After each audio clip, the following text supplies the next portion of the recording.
വീട്ടിലെ ചോറിന് പ്രത്യേകിച്ച് കറിയൊന്നുമില്ല, എന്നാൽ വീട്ടിൽ മുട്ട ഇരിപ്പുണ്ട് എന്നുണ്ടെങ്കിൽ ഇതൊന്ന് ട്രൈ ചെയ്ത് നോക്കണം കേട്ടോ. ഒരു വട്ടം നിങ്ങൾ ഉണ്ടാക്കി നോക്കിയിട്ടുണ്ടെങ്കിൽ പിന്നെ എപ്പോഴും ഉണ്ടാക്കി നോക്കും കേട്ടോ. ഞങ്ങൾക്കിത് ഭയങ്കര ഇഷ്ടമാണ്. അധികം സാധനങ്ങളും വേണ്ട. ആദ്യം തന്നെ പുഴുങ്ങിയ മുട്ട നമ്മുടെ ആവശ്യത്തിന് എടുക്കുക കേട്ടോ. ഈ അരച്ചേക്കുന്നത് എന്താണെന്ന് വെച്ചിട്ടുണ്ടെങ്കിൽ നല്ല കാന്താരി പഴുത്തതും പച്ചയും പിന്നെ കുറച്ച് ചുവന്നുള്ളി രണ്ടും കൂടെ ഒന്ന് ജസ്റ്റ് ക്രഷ് ചെയ്താൽ പോരാ, എന്നാൽ ശകലം കൂടി ഒന്ന് ആവണം.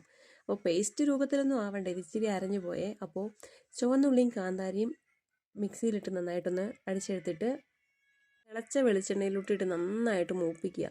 നല്ലൊരു മണം വരും കേട്ടോ. അന്നേരത്തേക്ക് നമ്മൾ പുഴുങ്ങി വെച്ച മുട്ട ഇതുപോലെ കീറിയിട്ട് കമത്തി വെച്ച് കൊടുക്കണേ.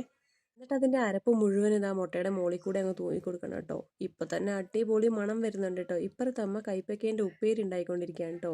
അങ്ങനെ ഇതാ ഒരു ഭാഗത്തേക്ക് മസാല നന്നായിട്ട് പിടിച്ചതിന് ശേഷം നമ്മളിതൊക്കെ ഒന്ന് തിരിച്ചിട്ട് കൊടുക്കണേ. രണ്ട് വശത്തും പിടിക്കണ്ടേ.